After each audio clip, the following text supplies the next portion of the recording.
Ini adalah kisah keluarga Pak Bramantio asal Jawa Tengah.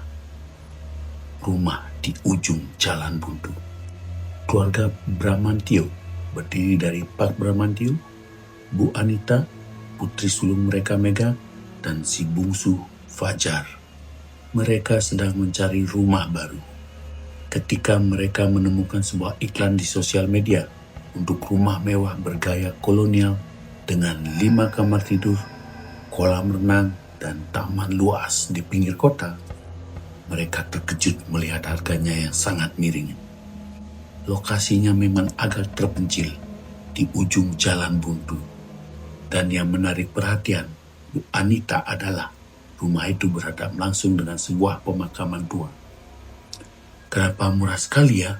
tanya Bu Anita pada suaminya saat mereka mengunjungi rumah itu. Pak Bramantio hanya mengangkat bahu. Mungkin karena lokasinya, Bu. Tapi kan rumahnya bagus sekali. Mega yang saat itu berusia 8 tahun sempat merasa sedikit merinding melihat deretan nisan dari jendela kamarnya yang baru. Namun, keceriaan akan kamar yang lebih besar dan kolam renang segera mengusir perasaan itu. Fajar, si kecil yang baru berumur 1 tahun, tampak anteng dalam gendongan ibunya. Tak butuh waktu lama, keluarga Bramantio pun resmi menempati rumah impian mereka. Hari-hari pertama berjalan lancar, penuh euforia menata perabotan dan menikmati fasilitas rumah mewah tersebut. Namun, perlahan keanehan mulai muncul. Teror dimulai.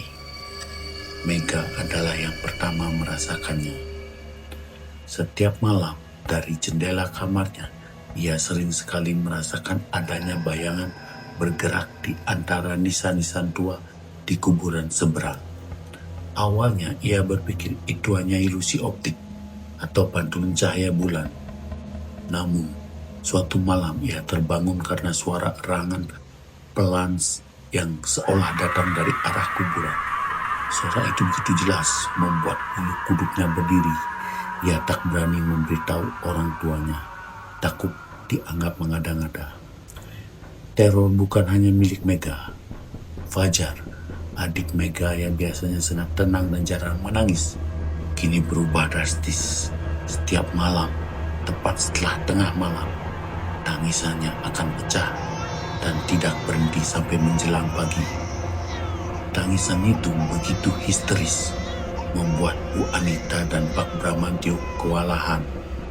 Mereka sudah mencoba segala cara, mengganti popok, memberi susu, menggendong, namun Fajar tetap menangis, seolah ada sesuatu yang menyakitinya.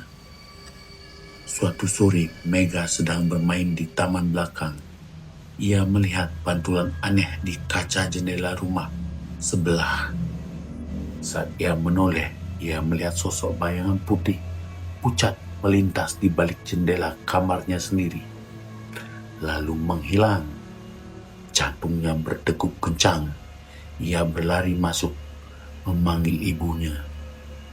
Mama, aku lihat hantu di kamarku," teriak Mega panik. Bu Anita berusaha menenangkan Mega. "Sudah nak, mungkin cuma perasaan kamu saja, atau mungkin kamu sedang lelah." Namun, Mega tahu itu bukan hanya perasaan. Malam itu ia kembali terbangun.